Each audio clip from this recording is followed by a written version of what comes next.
my name's Amy and we are from Conjola Park. We lost our house out at Conjola Park on New Year's Eve.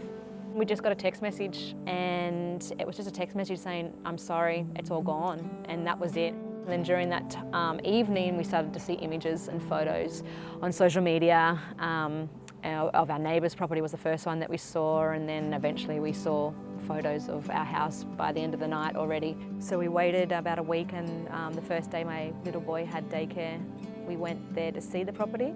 I mean, you've already seen all the dead trees on in all the fire that had gone through the bushland and all the trees on the way through. And then as soon as you turn that corner and start driving down that road into Conjola Park, it was just mass devastation. Like, it was just one house after the other, like all the neighbours' houses were gone.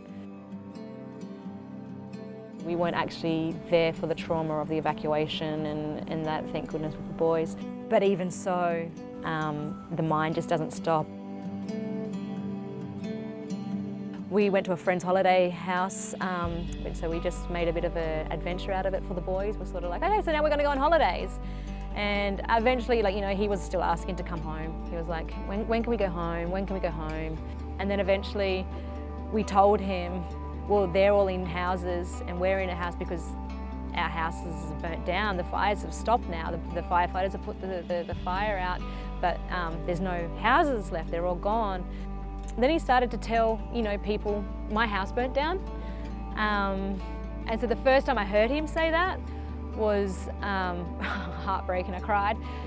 But that was him processing it, and he was comfortable to go to, my house burnt down, and then he would see the reaction that they would have, and often it was to other neighbours or whatever. And yeah, my house burnt down too, or, and so it was a bit like, sharing the experience kind of thing. And so eventually one day we stopped at the front of the house and we said to him, well, this is the house.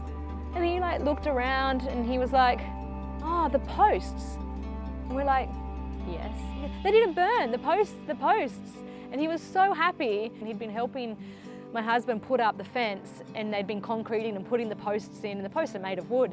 And only one of them had burnt, and all the others were still standing there. And so he was happy that his work, I guess, and the time that he spent with his dad doing these posts were still there standing.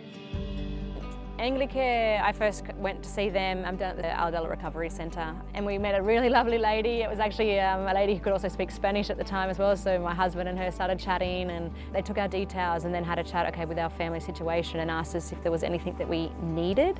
My little boy still needed some cupboard space to put his books, and they're like, oh, we can help you with that. And so they got us a bookshelf and gave us some vouchers as well, some food vouchers, some vouchers to Bunnings. At first, I think when you start to receive these things, you've got this sense of pride and this thing that you want to say, no, I don't need this, I can do it myself, I don't need help, and then you realise actually you do. Thank you.